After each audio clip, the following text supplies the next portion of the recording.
Je n'avais clairement pas prévu de filmer cette vidéo aujourd'hui, mardi 17 septembre, puisque j'avais préfilmé pas mal de vidéos il y a à peu près 2 semaines pour que je sois calée plus ou moins sur au moins tout le mois de septembre.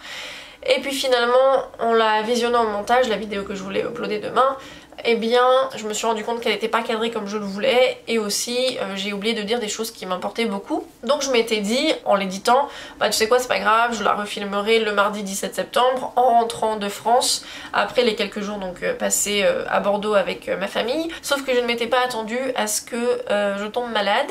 Voilà, ma famille m'a donné tous leurs microbes, ce qui fait que je suis dans un état grippal depuis dimanche et ça empire toujours. Bah alors les mardis, alors ça empire de jour en jour, j'ai envie de vous dire, ça ne fait que 2 jours, mais disons que voilà, je suis on va dire à l'apogée, où j'arrive à l'apogée du virus.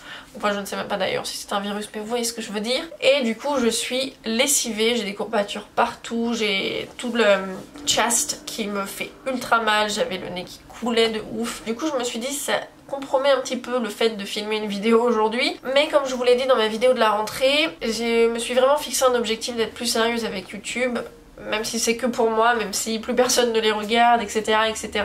Et même si au final je ne gagne pas ma vie avec YouTube et que en vrai je n'ai pas d'obligation à uploader le mercredi et le dimanche, voilà, je le vois un peu comme un échec si au bout de 2 semaines je rate déjà un upload parce que je suis malade. Et du coup je me suis dit allez Justine, motive-toi, c'est juste une discussion, t'es juste en face de la caméra, ok t'as l'air crevé, ok t'as l'air un peu d'un zombie, mais tu sais quoi, c'est pas grave, y a pas la police de la fashion et du make-up sur YouTube qui va être là genre en mode attention tu n'as pas porté de anti-cerne aujourd'hui. Donc je me suis dit tu sais quoi, aujourd'hui je vais pas filmer la vidéo que j'avais prévu de faire parce que celle-là je veux être un peu plus en forme pour la faire, mais je me suis dit que j'allais du coup vous parler de mes films doudou. Alors c'est qu'une dizaine de films doudou parce que sinon on serait là pendant 45 heures et je doute que vous avez envie d'être là pendant 45 heures.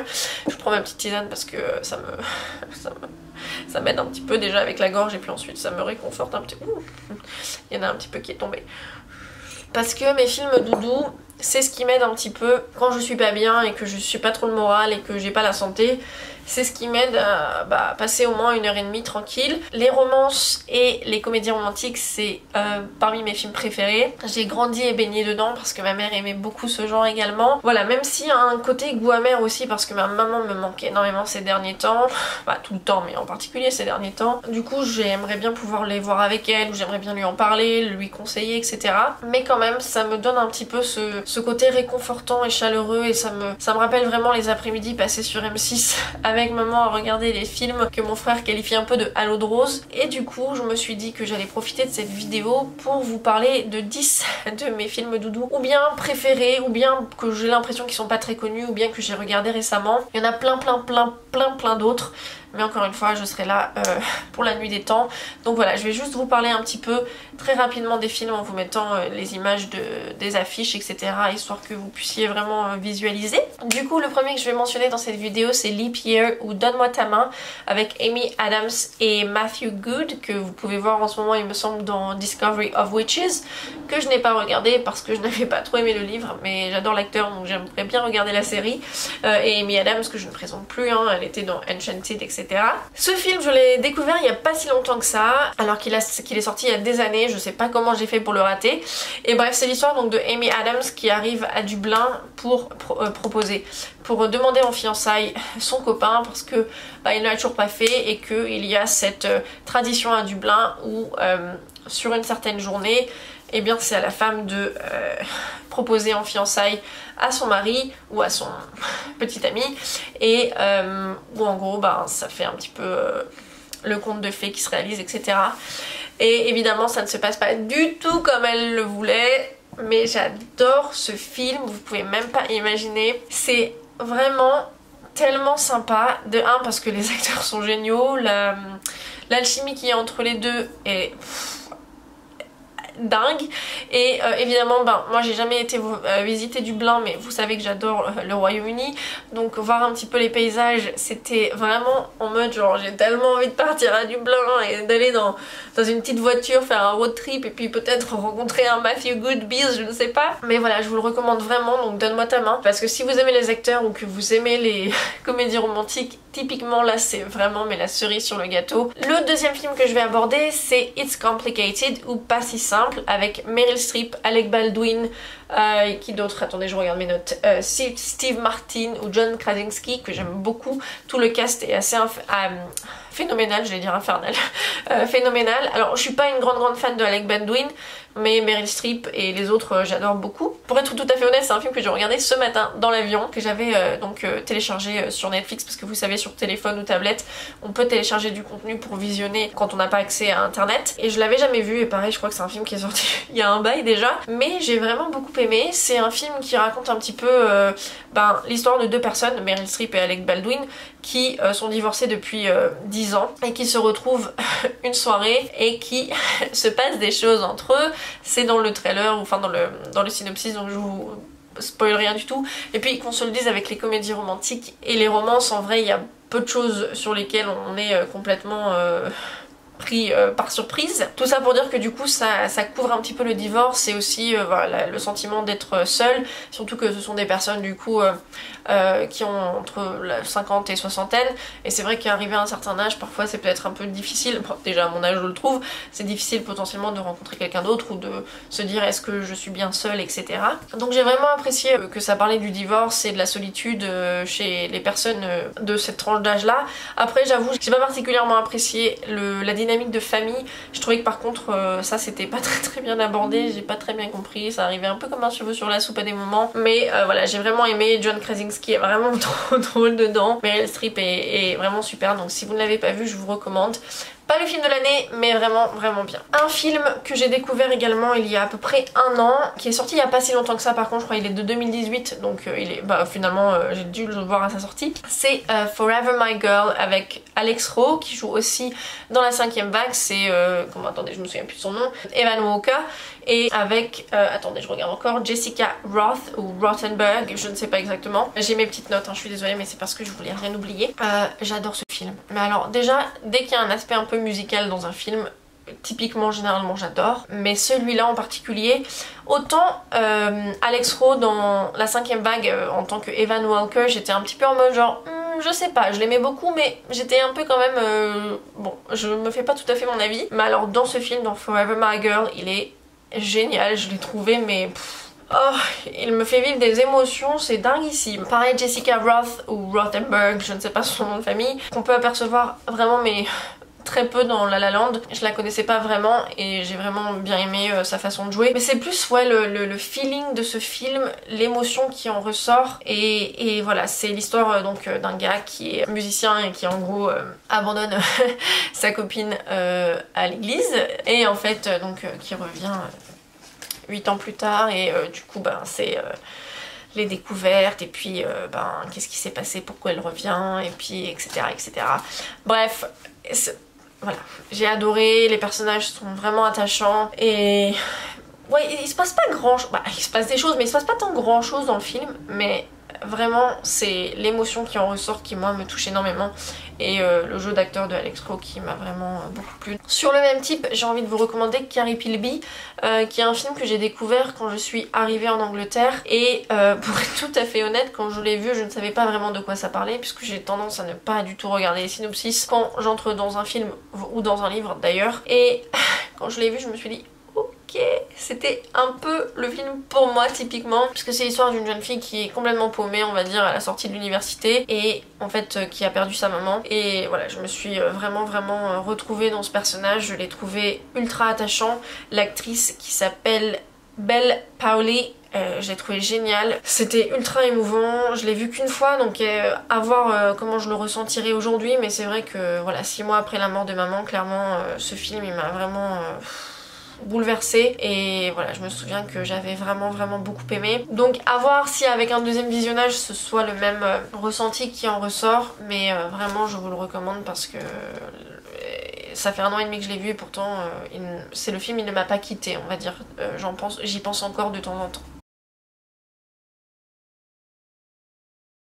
Ensuite, je vais mentionner un film qui potentiellement est un peu plus enfin, peut-être que tous ces films sont très connus d'ailleurs, hein, que en fait j'étais la seule qui les connaissait pas vraiment. Mais du coup j'avais envie de parler de What If avec Daniel Radcliffe et Zoé Kazan qui joue également dans It's Complicated. Daniel Radcliffe, moi je suis pas ultra fan de l'acteur pour être tout à fait honnête, et ma foi j'ai été relativement agréablement surprise. C'était un très beau film, et il y avait un peu un feeling de film indépendant, mais voilà, c'était assez poétique en termes de cinématographie. J'ai vraiment beaucoup aimé l'alchimie encore une fois entre les deux acteurs. C'est pas un film aussi doudou que certains autres où vraiment on est là, on se regarde pilou pilou. Là il y a vraiment un côté un peu plus peut-être sérieux, je dirais. Ça m'a quand même fait du bien de le voir, et je serais pas contre le re-regarder, vous savez, en mode Girls Night ou un truc comme ça.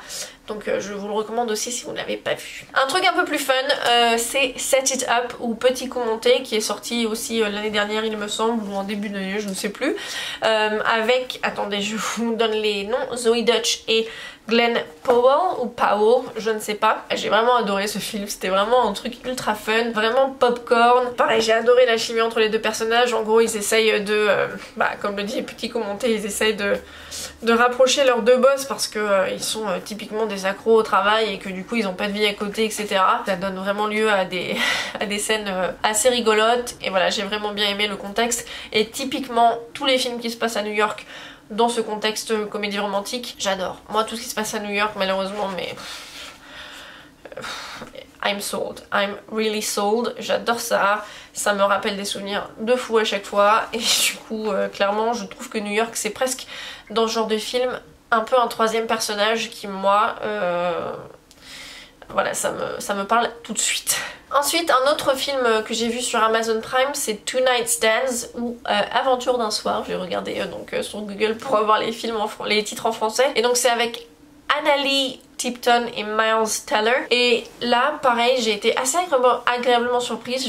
J'avais jamais entendu parler de ce film et je savais pas du tout à quoi m'attendre, mais j'ai vraiment apprécié encore une fois l'alchimie entre les deux personnages. Pour celui-ci, c'est presque un huis clos entre ces deux personnages.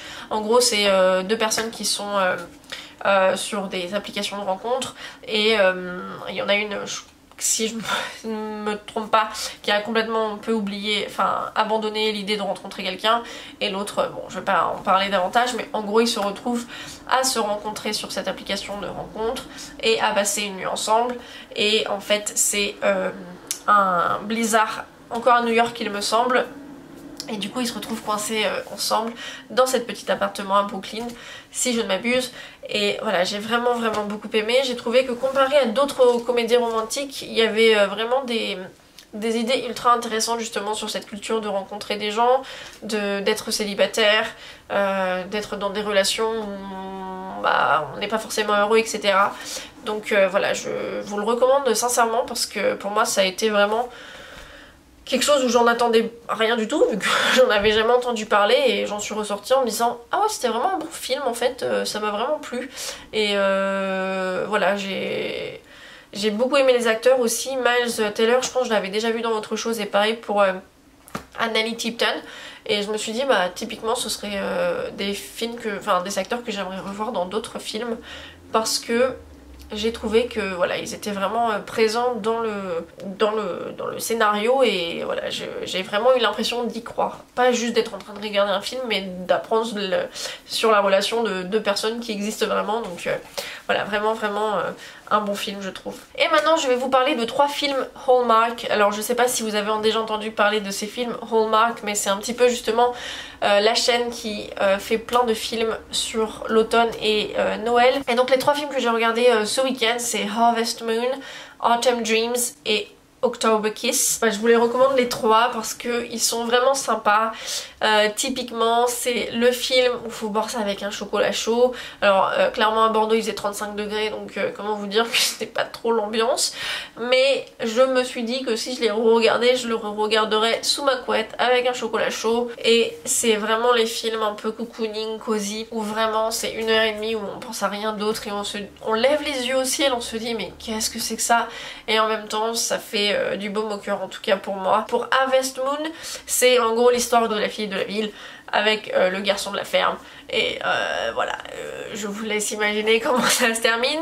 Pour Autumn Dreams, c'est en gros l'histoire d'un couple un peu comme Forever My Girl, mais pas vraiment, où en gros ils étaient amoureux au lycée, et il y a eu quelque chose qui s'est passé et puis ils se retrouvent 10 ans plus tard et bah du coup c'est genre oh là là je t'avais pas vu depuis si longtemps et oh là là là là mais qu'est-ce qui va se passer parce qu'on est tous les deux à d'autres moments de nos vies et comment bah bah bah.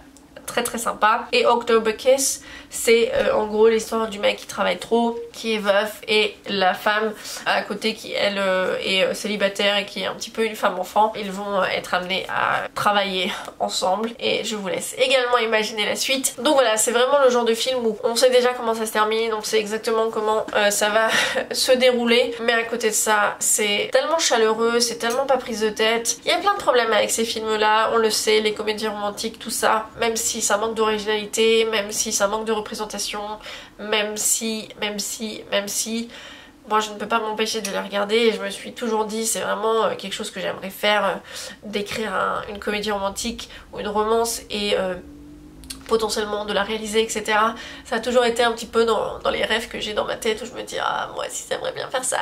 Un peu comme Nancy Meyers que j'aime beaucoup comme réalisatrice. Donc voilà, je sais que c'était une longue vidéo, j'ai un peu blablaté et redit beaucoup la même chose mais j'espère que vous serez indulgents avec moi parce que clairement je suis un petit peu fatiguée. Mais j'avais surtout envie voilà de vous lister ces 10 films que j'aime beaucoup et que voilà, je me suis dit potentiellement que vous pourriez aimer aussi. Si vous avez des films qui sont un peu méconnus et que potentiellement je ne connaîtrais pas, n'hésitez pas à me les donner en commentaire parce que j'aime beaucoup en découvrir de nouveaux. Je vous remercie d'avoir regardé la vidéo, j'espère que elle vous a plu. Si vous regardez certains de ces films, n'hésitez pas à me dire ce que vous en pensez, ou si vous les avez déjà vus aussi, n'hésitez pas à me dire si ils font partie aussi de vos préférés ou des films que vous avez aimé voir récemment. Et en attendant, je vous retrouve dimanche pour une autre vidéo. Bye!